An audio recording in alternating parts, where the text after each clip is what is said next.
আসসালামু আলাইকুম দর্শক, সবাই কেমন আছেন? দর্শক, দেখতে পাচ্ছেন সেই স্থবির বৃষ্টি নামা শুরু হয়েছে আমাদের খুলনা জেলাতে। আজকে বিকালে এই মুষলধারায় বৃষ্টি কিন্তু বেশ সময় ধরে বহমান রয়েছে, চলমান রয়েছে। কৃষকের এবার যেমন জমিতে ধান ফলেছে, তেমনি ফলের রাজা আমের ব্যাপক বাম্পার ফলন কিন্তু হয়েছে। কিন্তু দুঃখের বিষয়, জানি না কি হবে এবছর। আম আর ফলের আম এবং ধানের বাম্পার ফলন হলে নাকি ঝড় বৃষ্টির আশঙ্কা থাকে বেশি।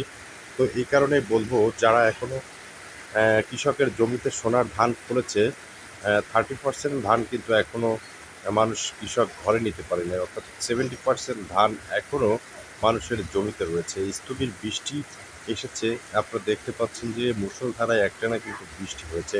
এবছর বৃষ্টি, ঝড় এগুলোর আশঙ্কা বেশি রয়েছে বলে ধারণা করা হচ্ছে।